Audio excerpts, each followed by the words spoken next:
Described by the media as the most controversial politician in Wales, suspended from the Welsh Parliament, and even been taken to court by the police for breaching COVID rules. It is, of course, the most controversial politician in Wales, my good friend and leader of the Propel Party in Wales, Neil McEvoy. Neil, welcome to Rich Politics. Thanks, Rich. Thanks for the lovely intro. Well, it's true, isn't it? I mean, you know, you only have to Google your name. I mean, and I've pulled it up this morning. You know, I know you as a friend as well. So I just pulled it up this morning, and there's reams of stuff about you, all these controversies. For example, you know, there's stuff on here for, I'll just mention it to our viewers, lockdown case against Cardiff politician dismissed, which we'll come to in a few moments. There's other stuff here from the ITV Wales talking about your suspension from Parliament. The most controversial politician, as I've mentioned, by the Herald in Wales. There's so many reports on you. And let's be honest, I mean, a lot of those reports are found to be false. I mean, tell us a little bit about your time in the Senedd, because you were up against it, weren't you? Because let's be honest, you're anti-establishment, although you believe that you can effect change from the inside. I mean, what was it like working as a member of the Senedd for those 5 years, Neil? In a word, I would say vile. To be honest, the pressure that I was put under I got well paid for it. Okay, my staff were under tremendous pressure as well. They were much less well paid. The stories were very well organised because we took on the lobbyists. What I would say when immediately after being elected was that we had to rein in the lobbyists in Cardiff Bay. There's £17 billion a year being spent through that Senedd, and there's very little scrutiny. As soon as I got elected in 2016, I requested the minister's diaries. Now, at the time, the diaries were secret. They were not published. They refused to publish them because I knew Carwyn Jones had said something which had been incorrect or untrue, perhaps. And they would not give me the diaries to enable me to prove that. What they did do after a fuss was publish the diaries henceforth. So now we know what the ministers are up to. But I remember having a conversation with a civil servant, and he said, well, nobody's ever asked for these diaries before. So you had 17 years of a parliament where none of the opposition politicians actually wanted to know what the government ministers were up to. My suspension from the parliament was a joke. Maybe at some point you could publish the footage, because a very unfunny joke, a very undemocratic joke, because it was completely fabricated. I mean, I've Neil, been insulted. for the sake of our viewers, I mean, getting suspended from Parliament obviously is a serious thing. But as you've pointed out already, you know, the what surrounded it and how it happened. Tell us what actually happened and how you were suspended and why, and what the outcome of that was. Yeah, I'd been insulted by a Labour member in the plenary, so I thought, okay, go through the usual channels. I made a complaint. The presiding officer, who was a Labour stooge, even though she's Plaid Cymru, well, I think Plaid Cymru are Labour stooges. That's what I discovered, really, more than anything else in the Senedd. And she said she hadn't heard it, which was pretty difficult because it was actually on the recording. So I happened to see McAnthony in the corridor. And I thought, well, I didn't really want to let it go, and I didn't appreciate being spoken to in that way. And I just said, oh, Mick, you know, by the way, and before I could say anything, he was really arrogant. Don't speak to me. And wow, okay. And my mistake was being honest, because I did lose my temper, which was weak of me, to be frank. And I told him straight. I just said, listen, mate, you're a red Tory, you're spineless. And he was literally quivering. I said, you're big and tough in the chamber with all your mates. Look at the state that you know. And that was it. You know, I just walked in the chamber. And then they invented a story with 6 witnesses. They'd never seen such behaviour. That I'd raised my hand, I put my head in his face, I chased after him. I went up to him first of all, which is nonsense. I politely held the door open. What was interesting, there were 6 witnesses, and they all said the same thing. And I got the CCTV. It was by right, my data, my images. So everyone else was sort of blanked out, the faces, and it was me. And I published it, and it didn't happen. It just did not happen. I didn't chase him. He approached me. My head was nowhere near his face. I didn't raise my hand because I had files. I had files in my right and under my arm. And the so-called Standards and Ethics Committee, who have very few ethics and very low standards, refused to view the video. And they said they already had enough evidence from the statements which are cobbled together. And in context, there were 97 complaints made about me during my last year in the Senedd. Yeah, I was going to say Very on well, that, very well organised. 97 complaints against you, and one of the ones you were really passionate about this because they even tried to stop you speaking at one point, didn't they? They silenced you because you had questions more, on the table. They even tried to silence you, didn't they? They did. They would not infrequently turn my microphone off. I was kicked out of a debate for saying the First Minister had answered arrogantly, an adverb. I described how he'd spoken to me, and they turned my microphone off. That was fairly common. There was a racism debate. If you have brown skin like me and you grow up where I grew up, I've experienced a lot of racism in my life. And although the most racist place I've ever been is the Senedd, actually, Wow. interestingly. And absolutely, I mean, these so-called left-wing, and they're actually very conservative virtue signalers, the so-called left now. I mean, very stereotypical people. They label people. They want to put you in your box. If you have your own opinion, they don't want to listen. And there was a debate about racism. The key point was that it was a government debate. So whatever was voted had to be acted upon. So I put forward some very sensible amendments to the government's virtue signalling motion. So with my amendment, they'd have had to have actually done something. And it was actually Labour Party policy that they made in opposition. And minutes before the debate began, I was told my amendment's been withdrawn, and I wouldn't be speaking in the debate. So you had the only person of colour, and the first ever person of colour elected to the Welsh Parliament, born in Wales. That was me. The media never reported that. I'm the first person who's been through the system, if you like. And so I was the only person of colour in the debate able to put forward an amendment. Yeah, I And they noticed as took, well. they took away my voice. Sorry to interrupt me. I noticed as well. I mean, you've not only had to fight against, what you've seen through the institution of the Senedd itself, the Welsh Parliament, but you've also been up against it with the media here in Wales as well. It seems that they're in collaboration together. This kind of orchestrated against you. I've noticed this as someone from the outside and someone who's got to know you and stood in the local elections myself here. I mean, why do you think that is, Neil? Why do you think that they were against you in particular? Because it was directed at you, wasn't it? And your party, of course, your party, which we'll talk about a bit later, Propel, but it was directed at you, wasn't it? Yeah, very, very personal smears, very well organised. The complaints which were made, for example, initially to Plaid Cymru were organised by Derring, the lobbying firm. I was asking questions about one of their clients who had got £114 million off the government. I mean, that's not £10,000. It's a lot of money. And I had some questions to ask there. I reported them, the lobbying firm, for obtaining a contract improperly, and the contract was withdrawn. That was the end of me in Plaid Cymru because the director of the company was Plaid Cymru's vice chair a few years ago. And Yeah, I mean, with Plaid Cymru, sorry to interrupt you again, because I got so many questions for you, Neil. I got so many questions. I mean, you were a poster boy for them. I mean, you were flying high. You were. I mean, look, as an outsider, someone. No, you're wrong. Well, I'll tell you why.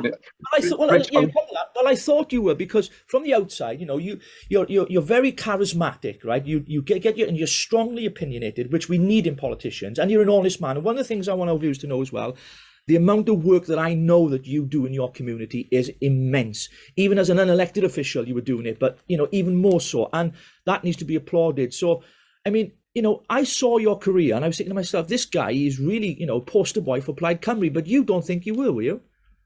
God, no. I think that was the impression we tried to give, because it was the only impression we could give. They hated it when we were winning. I mean, it was real. It was surreal. I mean, we won a by-election in Ely, and they were livid.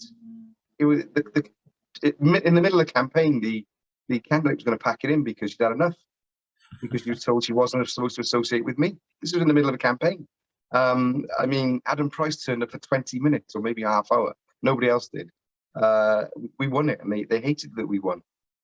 In Cardiff West in 2017, believe it or not, in the local elections, we got more votes than Labour, once you averaged it out.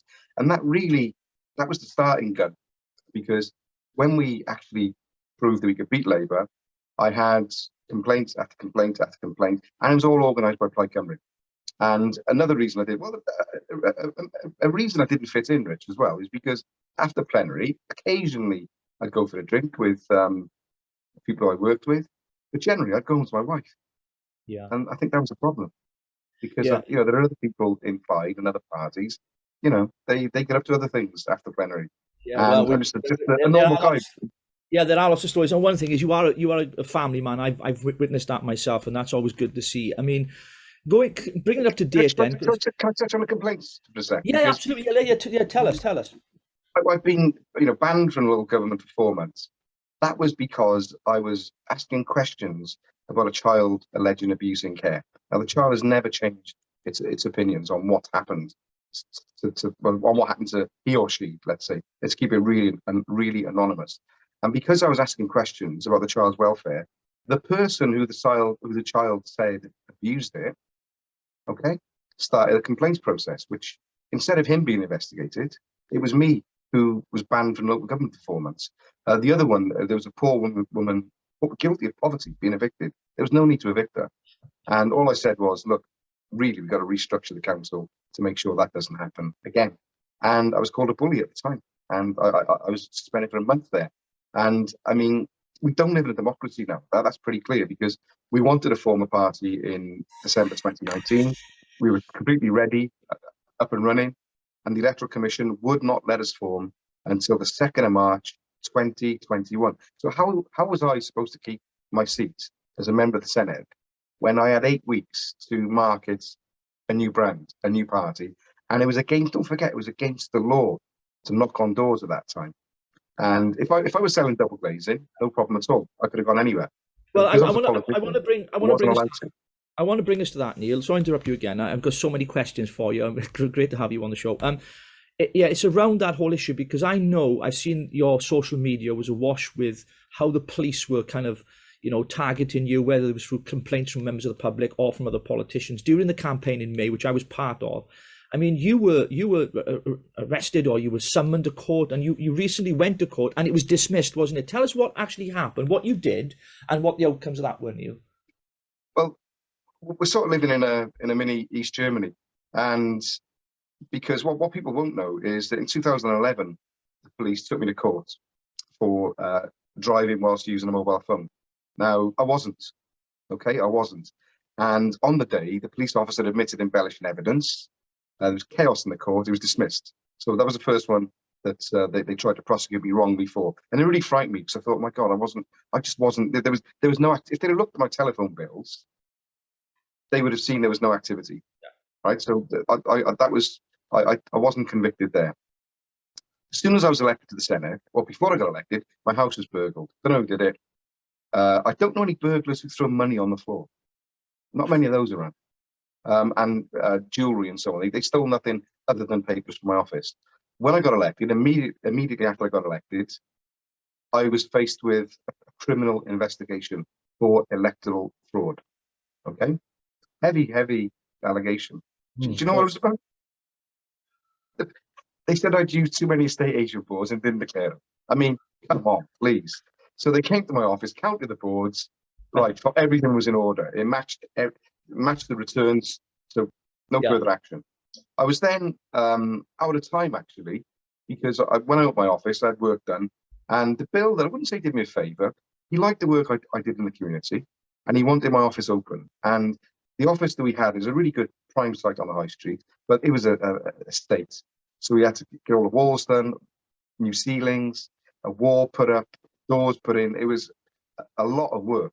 And he did it for just under £5,000, which was, I mean, a miracle. All right. Friends of mine who were in the building trade wouldn't do it because they'd lost too much money on the job.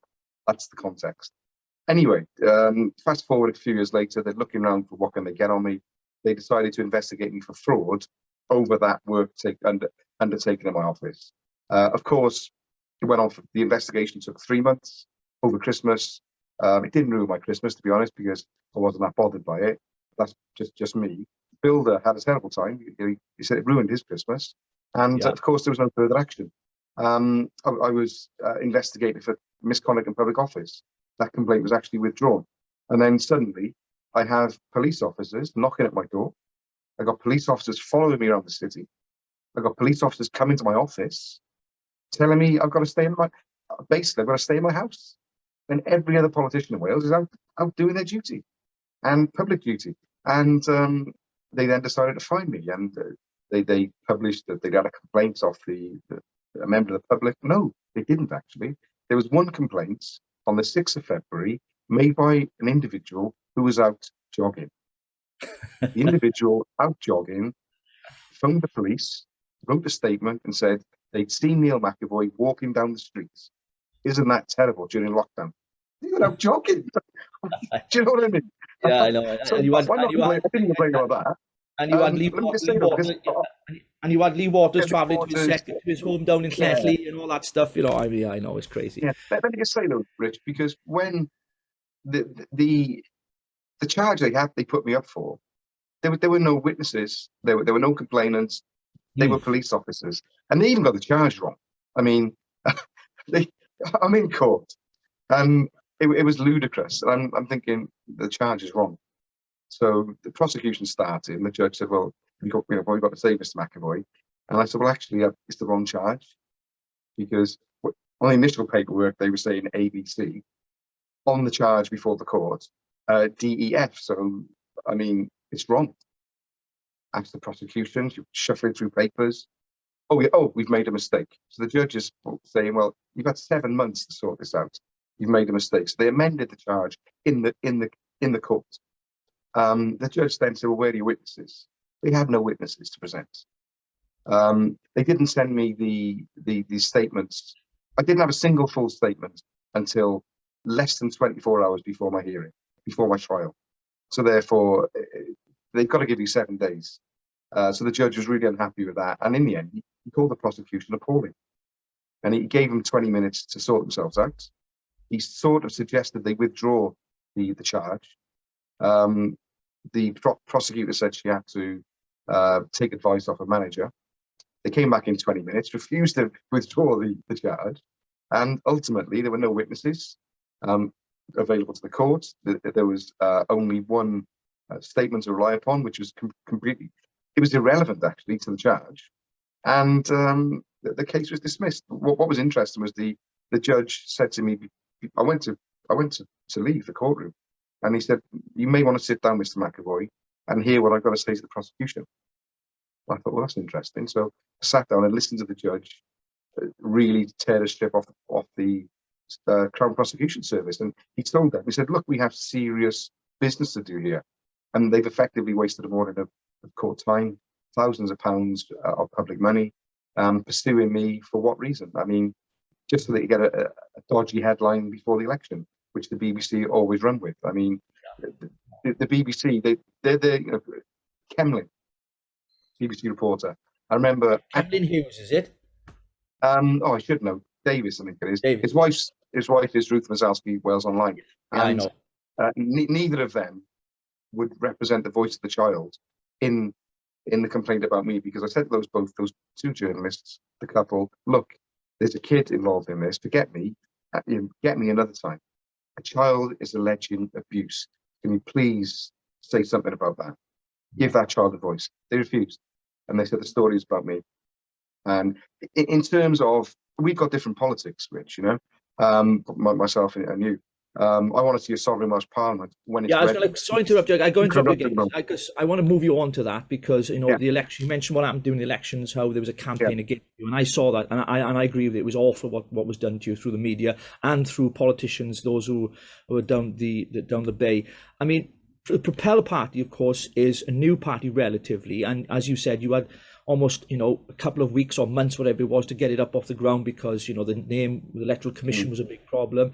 Tell our viewers about Propel Party, because that's the party you lead, and what your ambitions and dreams are for the party. And we'll talk a little bit about some other stuff a bit later.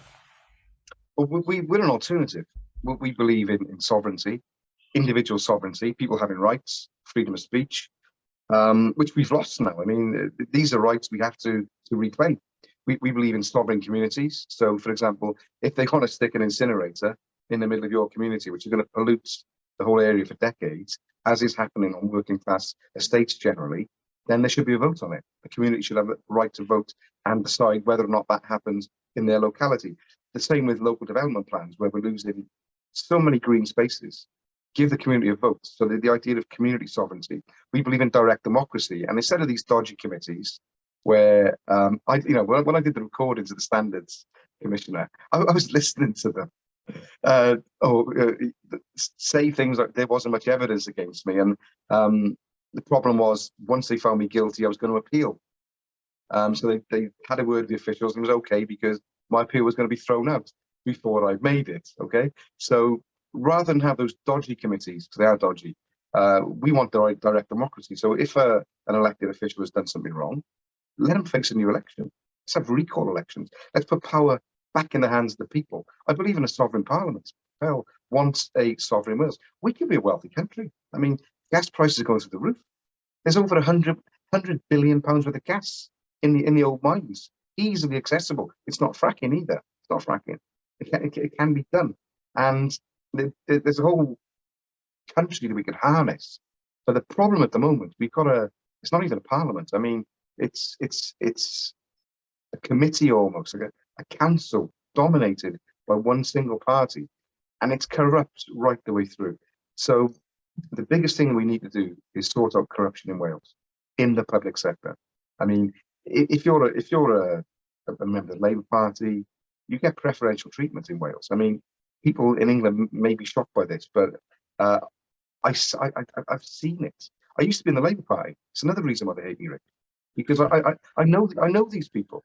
I was with them when I was a kid in 1987. By 2003, I had enough of the hypocrisy, and I left. But I joined another organised, a disorganised hypocrisy in Plaid Cymru, and I really didn't realise how bad Plaid were until I got in the Senedd and realised that I wasn't allowed to be an opposition politician. I was told to be more respectful to the First Minister. I was told not to be so aggressive in my questioning. I was told I was embarrassing Plaid by attacking Labour all the time. And I mean, this is verifiable. Type in my name and just type in Vaughan Roderick when the Plaid Cymru AMs at the time were moaning about me attacking the government. And I realised then that it was a cosy club and I didn't belong. And Plaid had a paedophile, member of the Senedd, not expelled. They said nothing, zip, didn't say a word. Drink driver, not expelled. Remember that. Admitted domestic abuser, MP, not expelled. I got expelled from Plaid Cymru for being clapped into a conference. I mean, people clapping me in, and that was disruptive behaviour, and they threw me out. And if you remember, I did reapply to join and all that.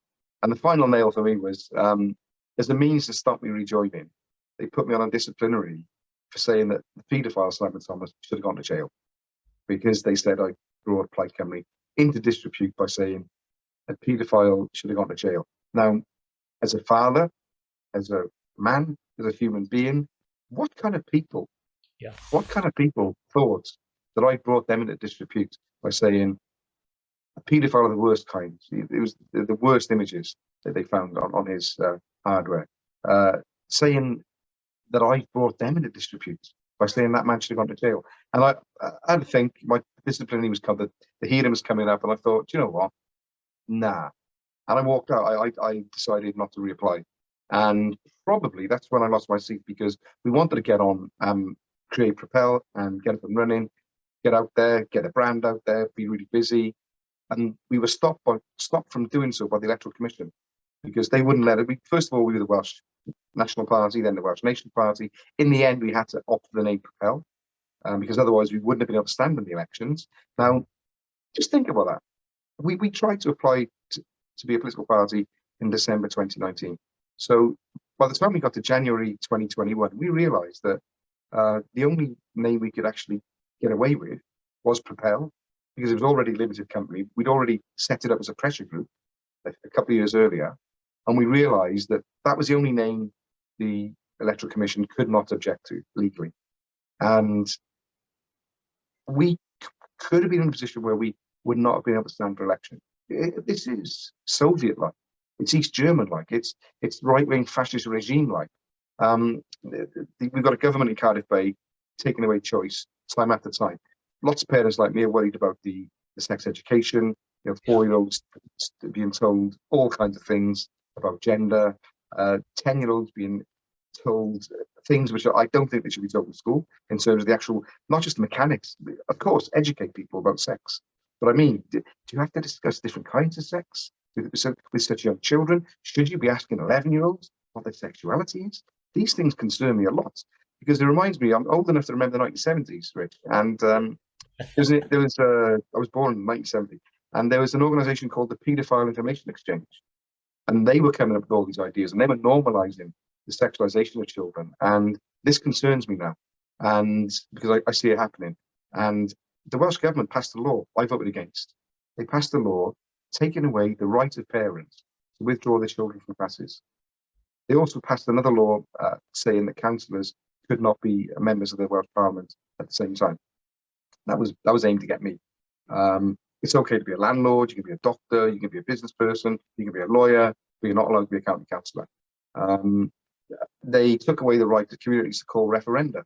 So we've used it extensively in this area. Things were going on and we wanted to highlight them, so we call a referendum. We get 50 people in the room, they vote to go ahead with the referendum, and everyone would have a vote, and we've embarrassed the authorities on a number of things, and it's been really successful. They've taken away that right now. So what we see through Labour and their stooges, who are essentially Plaid Cymru, the Liberal Democrats, and the Conservatives, to be frank, because they're not really in opposition. We saw that with the COVID passport votes. Yeah, they couldn't even get the members to vote on it, and we're in desperate need of an opposition in Wales, and that's what Propel is. And we're growing. We've got members all over Wales. People are joining. We had a great event last night talking about equalities, real equality, how men are discriminated against, for example, in medicine in Wales, and it was presented by Sally Ann Burris. I recommend her as a guest, a very eminent, erudite woman who has looked into this for years, and everything she says is based on data. So we picked up members last night. We're going forward, and the only thing we're lacking is money. But we've got lots of enthusiastic members.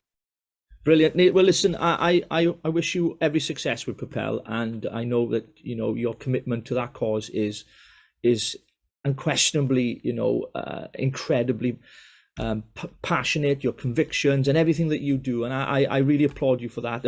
I want to finish our conversation today, Neil, talking a little bit about something you just mentioned there about the undemocratic way that the Welsh Government have imposed vaccine passports here in Wales, because, as you know, we've got an event happening here outside the Senedd on the 9th of November at 4 p.m, a big protest outside there against vaccine passports, extending them into hospitality. We know that they're introducing them into cinemas, theatres and concerts now.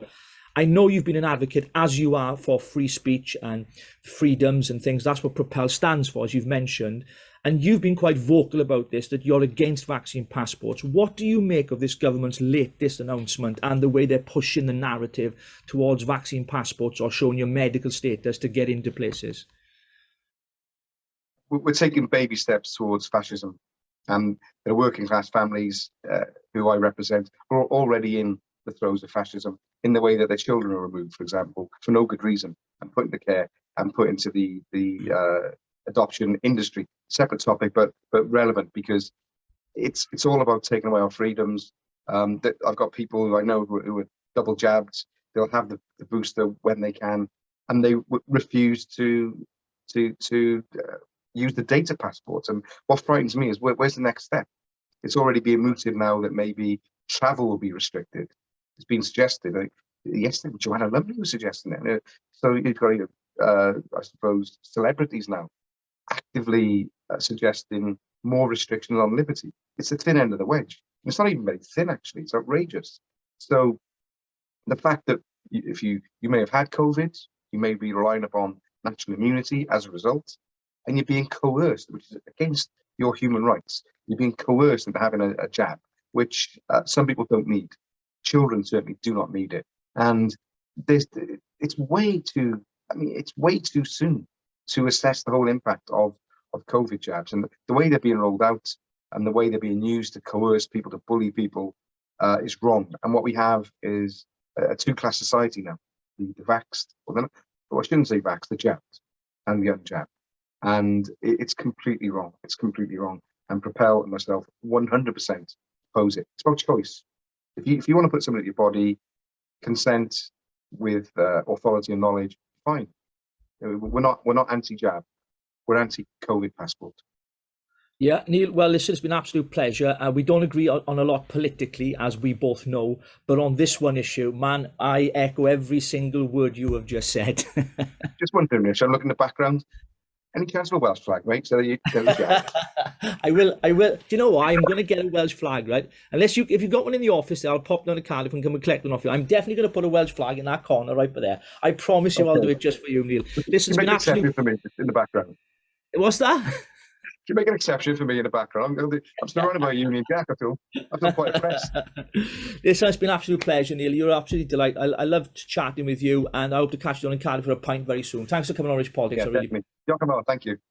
Diolch yn fawr.